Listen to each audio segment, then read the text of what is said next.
Bienvenue à la deuxième capsule sur la trigonométrie du triangle rectangle. Alors, on a défini dans la capsule précédente les trois rapports trigonométriques, sinus, cosinus et tangente. Ben, 3 des 6 rapports trigonométriques. C'est les trois qu'on va utiliser. Et puis, dans celle-ci, on va voir comment on peut effectuer des calculs à l'aide de ces rapports trigonométriques-là. Alors, comment on peut déterminer des mesures manquantes d'un triangle rectangle. On va commencer de base, alors avec des triangles, donc ça ne sera pas un problème à résoudre. Là. Ça, le triangle, il est devant nous. Donc celui-ci, par exemple, STU, qui est là. Et on va voir comment on peut déterminer des mesures manquantes. Alors là, pour l'instant, il n'y a rien. On va voir comment on peut déterminer, en premier lieu, la recherche de la mesure d'un côté. Alors, l'exemple que je vais me donner, c'est comment on peut déterminer la mesure de la valeur du côté suivant, donc petit s. Petit s qui est l'opposé du sommet S, sachant que, par exemple, le côté SU mesure 16 cm et l'angle que nous connaissons est, disons, celui-ci qui mesure 58 degrés. Donc, l'angle TSU. On sait que, bien sûr, on est dans un triangle rectangle, alors on pourrait déterminer l'autre angle ici, qui est le complément de celui-ci. Et c'est toujours une question de point de vue. On pourrait décider que du point de vue de cet angle, alors le côté SU, qui est connu, mesure 16 cm, côté opposé, et on chercherait l'adjacent. Ou alors, on se place du point de vue de cet angle aigu-ci, puis on voit que le côté qu'on cherche, c'est le côté opposé, alors que nous, on a le côté adjacent. Bref, ce qu'on veut déterminer dans cet exemple, c'est la mesure, donc déterminer la valeur de petit s. On sait que petit s, dans ce cas-ci, est la mesure du côté TU. Voilà. Alors, il suffit d'avoir deux informations. Donc, un angle et un côté, n'importe lequel des côtés, pour aller déterminer automatiquement, résoudre entièrement le triangle. Alors, résoudre un triangle veut dire déterminer tout ce qui manque dans le triangle. Alors, il nous manque la mesure de l'hypoténuse. D'ordinaire, avant qu'on voit la trigonométrie, on se serait servi de la relation de Pythagore, mais là, on a juste un côté connu, pas l'autre. Alors, la relation de Pythagore ne fonctionne pas. Alors, nous, on va déterminer d'abord cette mesure, puis ensuite de ça, si on voulait, on ne le fera pas ici, mais on pourrait aller déterminer la mesure manquante par la relation de Pythagore. Et l'autre angle, bien, automatiquement, c'est le complément ici, fait qu'on aurait résolu entièrement le triangle. Pour commencer, un petit truc mnémotechnique, donc pour aider à se souvenir des rapports trigonométriques, on dit que le sinus, c'est l'opposé divisé par l'hypoténuse.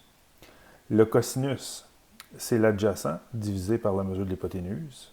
Donc, et la tangente, c'est la mesure du côté opposé divisé par la mesure du côté adjacent. Alors, SOHCAHTOA, la phrase qui nous aide à nous en souvenir. Donc, on voit tous les rapports trigonométriques ici. Alors, c'est important de savoir, pas savoir cette phrase, savoir les définitions des rapports trigonométriques. Cette phrase aide à s'en souvenir. Alors ici, on a un angle. Du point de vue de l'angle, c'est le côté opposé qu'on cherche.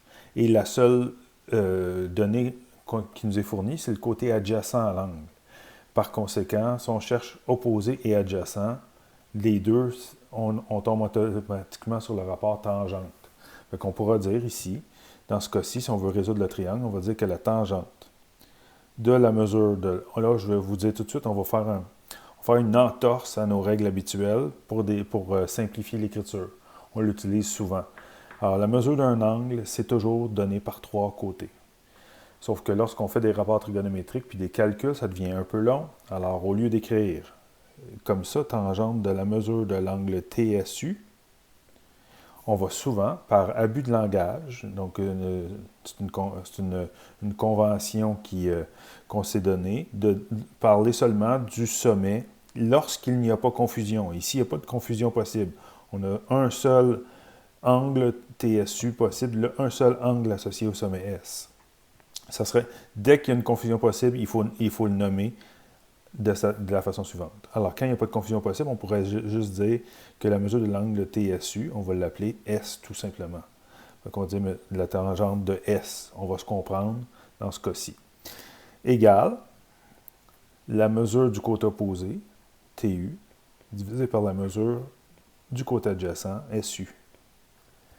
Ce qui, dans notre cas, donc je vais juste l'écrire à côté pour référence, opposé et adjacent.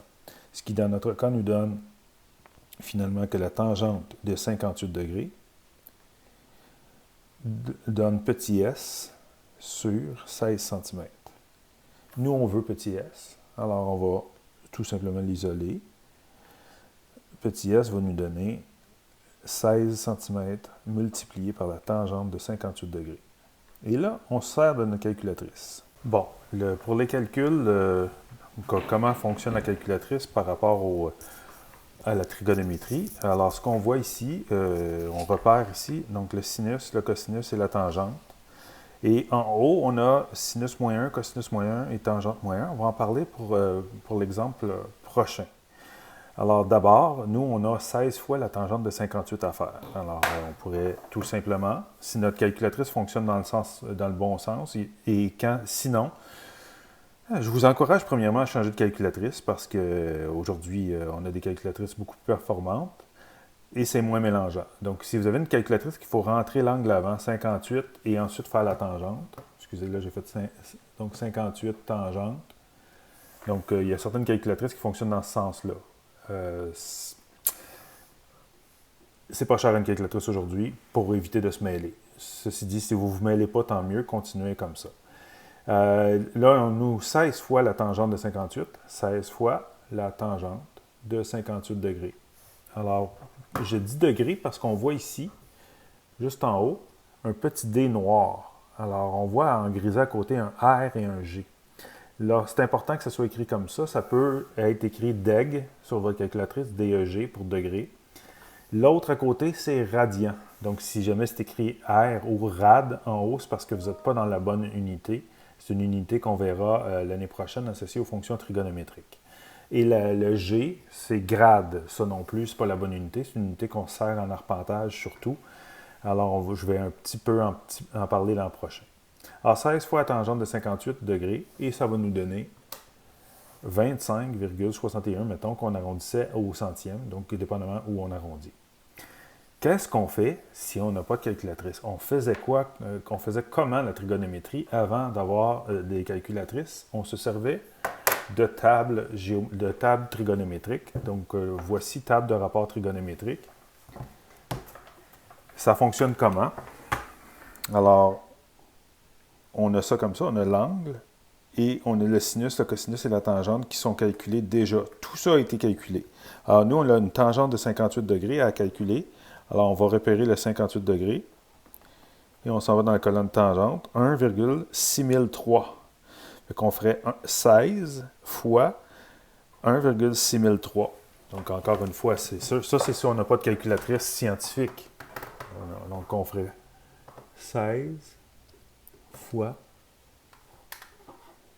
1,6003, qui nous donnerait 25,60. Donc, on vient de perdre un petit peu de précision, mais à peine.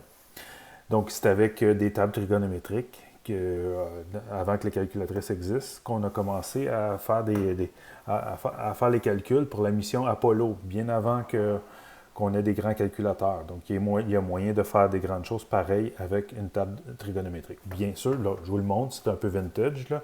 On ne se sert pas de ça aujourd'hui, mais je voulais vous le montrer quand même comment on faisait avant. Alors, voilà pour l'utilisation de la calculatrice. Donc, sinus, si on voulait faire le sinus de 36, mon sinus de 36, tout simplement, égal. Donc, ce sont des rapports trigonométriques que je vous ai montré dans la précédente capsule vidéo, que pour tout triangle ayant un angle fixe, c'est toujours la même mesure du rapport trigonométrique parce que ce sont tous des triangles semblables. C'est pour ça qu'on est capable de les rentrer dans une calculatrice parce que le rapport est constant. Deuxième exemple, alors on va se donner un autre triangle de sommet, disons ABC, ABC, le classique. Disons que le côté BC mesure 3,2 cm, que celui-ci mesure, disons, 6,1 cm. Voilà. Et qu'on désire obtenir cette fois la mesure de l'angle. Alors, on veut avoir la mesure de cet angle aigu. Donc, voilà, associé au sommet A. Donc, première chose, lorsqu'on on veut déterminer la mesure d'un angle, souvent, on va utiliser des lettres grecques pour les angles. On utilise les lettres normales, donc l'alphabet moderne, pour les mesures de côté. Donc petit a comme tout à l'heure, petit s comme tout à l'heure, et ainsi de suite. Alors par exemple, on pourrait aller déterminer la mesure de l'hypoténuse qu'on appellerait petit c. Mais quand c'est une mesure d'angle, on utilise des lettres grecques. Alors ici, c'est la même convention. Puisqu'on est associé au sommet A, on va aller utiliser le A grec. Si on cherchait celle associée au sommet B, on utiliserait le B grec. Alors, il suffit d'en connaître quelques-uns. Alpha, bêta, hein, notamment on appelle notre alphabet l'alphabet parce qu'il vient des deux premières lettres grecques, alpha, bêta.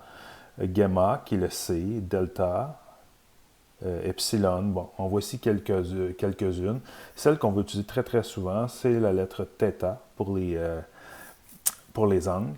Et il y en a plein d'autres. Alors, vous allez avoir l'occasion, dans le cadre de vos études en sciences, d'utiliser beaucoup de lettres grecques parce que les lettres grecques sont très fréquemment utilisées dans les mathématiques et les sciences. Alors ici, on va dire que c'est alpha parce qu'il est associé au sommet A. Alors, ce qu'on veut savoir ici, notre exemple 2, c'est déterminer alpha. Donc, déterminer alpha. Comprenons que alpha, c'est la mesure de l'angle BAC. Ici. Voilà. Alors, cette fois-ci, on regarde ce qu'on a, puis on s'aperçoit qu'on a, du point de vue d'alpha, de l'angle, ici, on a le côté opposé, le côté adjacent. Donc, on est encore en présence d'une tangente parce que on utilise notre truc mémotechnique, SOHCAHTOA. SOHCAHTOA. Et avec opposé et adjacent, c'est la tangente qu'on va utiliser. Alors, on va dire que la tangente de l'angle, bien cette fois-ci, c'est ça qui est pratique, on va l'appeler alpha, est égale à la mesure du côté opposé, donc BC, par rapport à l'adjacent, qui est AC. Alors, la tangente d'alpha, qu'on ne connaît pas, différemment de tout à l'heure, cette fois-ci, on connaît les deux autres côtés, les deux côtés du rapport, on connaît le rapport et on cherche, voilà, 3,2 divisé par 6,1. C'est un rapport, je vous le rappelle. Alors, dans un rapport, il n'y a pas d'unité. Les unités se simplifient. Parce qu'un rapport, c'est la comparaison de deux quantités de même nature. Voilà. Alors, on pourrait dire, si on le mettait en 3,2 sur 6,1, on pourrait faire x10 x 10, on aurait 32/61e, qui serait la mesure du rapport, donc de la tangente. Là, la tangente de alpha donne ça. Sauf que nous, on veut être capable de déterminer quel est l'angle associé à un rapport de 32/61e. 32/61e, on pourrait le calculer. On pourrait être 32 divisé par 61 et ça nous donnerait environ 0,5246. Ensuite de ça, comme je vous ai montré tout à l'heure, les tables trigonométriques, je vous montre à nouveau comment on faisait à l'époque. Donc, à l'époque pas si lointaine, même moi, quand j'ai fait mes études, on allait repérer la tangente, on cherchait une tangente de 5,246, donc quelque chose qui était le plus proche possible. Alors là, moi, je suis dans la table, puis je m'aperçois que c'est un angle entre 27 et 28 degrés, et il est plus proche de 28 qu'il est de 27. Ça, c'est à l'ancienne. Alors, nous, on va le faire différemment. Évidemment, on va le faire avec les outils modernes. Fait qu'on s'attend à un nombre entre 27 et 28 est plus proche de 28. Comment on va faire? C'est là que je vais vous montrer comment on utilise la calculatrice, donc les rapports inverses. Ce qu'on va faire en réalité, c'est que cette fois, là, si je prends le temps de préciser, donc la tangente d'alpha donne 32/61e. Je retourne au rapport précis, là. Alors, sachant ça, moi, je veux avoir alpha. Ce que je vais devoir faire, c'est prendre la fonction inverse. Donc, on veut inverser ce qu'on appelle la réciproque. On va prendre l'arc-tangente de la tangente alpha d'un côté et on va prendre l'arc-tangente de l'autre côté aussi. L'arc-tangente, c'est l'opération réciproque de prendre la tangente, de faire la tangente.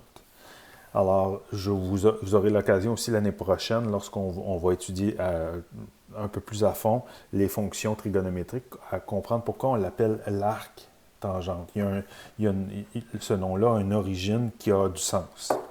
Alors, en faisant l'arc tangente d'une tangente, il faut qu'on comprenne que, dans le fond, ce que ça fait, c'est que ça se trouve à éliminer et il ne reste que l'angle. Alors, je ne vais pas l'écrire comme ça, je vais l'écrire en dessous. L'angle, en bleu, l'angle alpha est égal à l'arc tangente de 32/61e. Et ce sont des degrés. Bon, ce n'est pas très satisfaisant. Hein? C'est arc tangente de 32/61e. On fait « ouais, mais d'accord, ça veut dire quoi exactement? » C'est là que la calculatrice va intervenir. Retour avec la calculatrice. Donc, cette fois-ci, on veut voir les rapports inverses. J'indiquais tout à l'heure qu'en haut des touches sinus, cosinus et tangente, on retrouve sin -1, cos -1, tangente -1. Alors, le -1, qui semble être en exposant, veut dire opération réciproque. Attention, ça ne veut pas dire, la même chose qu'ici. Ici, ça veut dire l'inverse d'un nombre. Alors, par exemple, si je prends 9 et que je fais ça, ça va me donner l'inverse de 9, l'inverse multiplicatif. D'accord? Si je fais l'inverse à nouveau de ce nombre, ben, ça va me donner 9. Okay? Ça, c'est ça que ça veut dire. Alors, ça, c'est comme si je mettais exposant -1. Ce n'est pas le même sens ici. C'est pour ça que le vrai nom, c'est arc sinus, arc cosinus et arc tangente. Ici, le -1 veut dire opération réciproque ou fonction réciproque. Un peu comme quand on écrit les fonctions réciproques, f-1. Donc, nous, on veut faire l'arc tangente de 32/61e. Alors, on veut faire ça. On va aller repérer. Donc, on voit que la fonction shift nous donne accès à la deuxième fonction. Donc, shift. Et là, on va faire tangente. Et on le voit affiché. Et on va faire, entre parenthèses, 32 divisé par 61. Important que ce soit une parenthèse, sinon, il va nous faire l'arc tangente de 32 et le résultat divisé par 61. Et ça nous donne 27,68 degrés. Donc, comme ce que je vous disais, un nombre entre 27 et 28, plus près de 28, c'est exactement ce que nous avons. Alors, voilà comment on fait. Et c'est la même chose pour les rapports sinus-cosinus lorsqu'on veut utiliser la réciproque. Troisième et dernier exemple. Alors, on a la situation suivante. Donc, on a beaucoup d'applications de ça. Donc, j'ai juste pour vous montrer comment on peut voir une des applications. Alors, on a une échelle qu'on dispose sur le bord d'un mur pour aller accrocher des décorations de Noël, pour aller vider une gouttière, pour aller peindre le haut d'un mur. La raison n'est pas importante. Des échelles sur le bord de mur, on a une multitude d'applications. Alors, on a une échelle de 5 mètres et le mur à cette hauteur a une hauteur de 4,1 mètres, 4 mètres et 1 dixième. Et on pourrait s'interroger, quel est l'angle d'inclinaison de l'échelle? On appelle aussi ça, des fois, l'angle d'élévation. Ça, c'est important que j'en parle. Lorsque, d'un point de vue, donc d'un observateur, c'est un œil d'observateur, lorsque je m'élève, on appelle l'angle d'élévation, ici.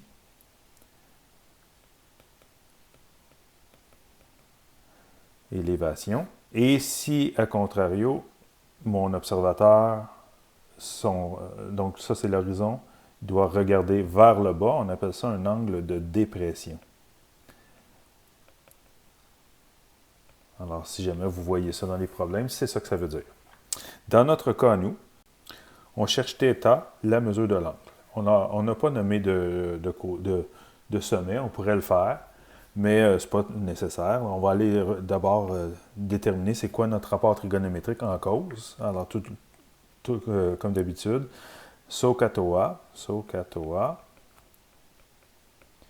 Alors, ici, par rapport à l'angle, du point de vue de l'angle, on a le côté opposé et on a l'hypoténuse. Attention, hein, l'hypoténuse, ce n'est pas un adjacent, même si l'hypoténuse est adjacente à l'angle, l'hypoténuse, c'est l'hypoténuse.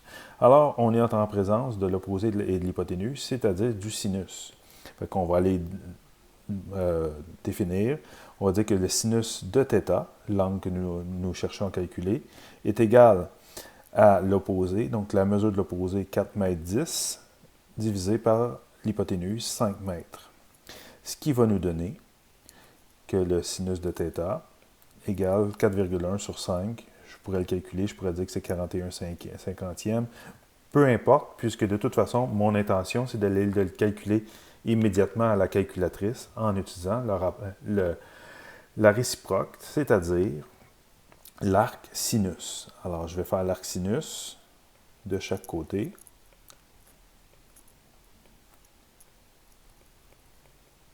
Et vous vous rappelez que dans la calculatrice, c'est écrit plutôt sin moins 1. Alors, ce qu'on va faire à la calculatrice, ça sera ça. C'est-à-dire sin moins 1 de 41 cinquantième. Ou de 4,1 sur 5, c'est pas grave. Alors, ça va nous donner, cette fois-ci, je ne montrerai pas comment on fait, vous l'avez vu, ça va nous donner que la mesure, donc θ, la mesure de l'angle, est d'environ 55 degrés. C'est 55,08. 55 degrés. Ça nous donne l'inclinaison de l'échelle. Voilà. Donc, je vous l'ai dit, il y a une multitude de problèmes qu'on peut résoudre à l'aide de la trigonométrie du triangle rectangle. Ça se trouve à conclure cette leçon.